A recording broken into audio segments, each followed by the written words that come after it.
રોટલી તો તમે વઘારીને ખાધી હશે, પણ શું તમે ક્યારેય વઘારેલો રોટલો ખાધો છે? કાઠિયાવાડના લોકોને વઘારેલો રોટલો એટલો તો પ્રિય છે કે તે લોકો ઢાબામાં ખાવા જાય છે, અને વળી કાઠિયાવાડી ઢાબામાં ખૂબ જ ટેસ્ટી એવો વઘારેલો રોટલો પીરસવામાં આવે છે અને લોકો ચાઈને એ ખાવા જાય છે. તો આજે આપણે કાઠિયાવાડી ઢાબા જેવો વઘારેલો રોટલો ઘરે જ બનાવીશું. તો એના માટે એક વાસણમાં 3 પાવડા જેટલું તેલ લઈ લઈશું. એમાં 1 ચમચી રાઈ નાખી દઈશું, પછી અડધી ચમચી જેટલું જીરું અને ચપટી હિંગ નાખી દઈશું. હવે 8 થી 10 લસણની કળીઓને ઝીણી ઝીણી કટ કરી એને પણ એમાં એડ કરી દઈશું. 8 થી 10 જેટલા મીઠા લીમડાના પાન એડ કરી દઈશું. ધીમા તાપે લસણની કળીઓ ગોલ્ડન બ્રાઉન કલરની થઈ જાય એટલે લીલા મરચાં ઝીણા સમારીને એડ કરી દઈશું, અને લીલી ડુંગળીને પણ ઝીણી સમારી અને એડ કરી દઈશું. જો તમારી પાસે લીલી ડુંગળી ના હોય તો સૂકી ડુંગળીને પણ તમે ઝીણી સમારી અને એડ કરી શકો છો. હવે એને પણ ધીમા તાપે ચડવા દઈએ અને સ્વાદ પ્રમાણે મીઠું અને અડધી ચમચી જેટલી હળદર પણ એડ કરી દઈએ. તો લીલા મરચાં અને લીલી ડુંગળીને બરાબર સાંતળી લઈએ. ત્યાર પછી અહીંયા મેં 1 લોટા જેટલી છાશ એડ કરી છે.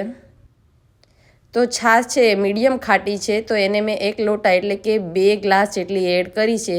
અને હવે 1 ચમચી જેટલું તીખું લાલ મરચું અને 1 ચમચી કાશ્મીરી લાલ મરચું એડ કરી દીધું છે. હવે બધું ઉકળે ત્યાં સુધીમાં આપણે રોટલાના નાના નાના કટકા કરી લઈએ.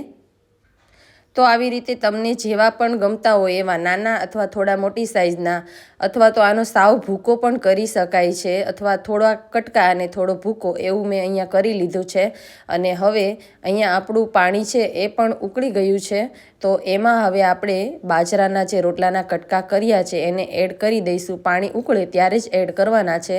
તો આવી રીતે ઉકળી જાય ત્યારે બધું હવે રોટલાને એડ કરી અને બધું મિક્સ કરી દઈએ. તો 8 થી 10 મિનિટ સુધી હવે ધીમા તાપે ચડવા દઈશું, જેથી રોટલો અંદરથી ચડી જાય. જરૂર લાગે તો અડધો ગ્લાસ જેટલું પાણી પણ એડ કરી શકો છો. ઉપરથી મેં 2 ચમચી જેટલી ખાંડ એડ કરી છે અને 1 ચમચી જેટલું ધાણા જીરું એડ કર્યું છે. ખૂબ જ સરસ ટેસ્ટી એવો વઘારેલો રોટલો ઘરે જ બની જાય છે. તો જરૂરથી એકવાર ટ્રાય કરજો. તો કાઠિયાવાડી ઢાબા સ્ટાઇલ આપણો રોટલો તૈયાર છે. એને આપણે સારી રીતે ચડવા દઈશું, પછી 5 મિનિટ સુધી ઢાંકીને મૂકી દઈશું અને પછી એને આપણે સર્વ કરીશું. તો હવે આપણો વઘારેલો રોટલો રેડી થઈ ગયો છે. તો હવે આપણે એને સર્વ કરી દઈશું. તો મિત્રો, વિડીયો ઉપયોગી લાગ્યો હોય તો એને લાઇક અને શેર જરૂરથી કરજો, અને આવા ને આવા વિડીયો જોવા માટે મારી ચેનલને સબસ્ક્રાઈબ કરી લેજો. તો મળીશું મારા નવા વિડીયો સાથે. ત્યાં સુધી આવજો.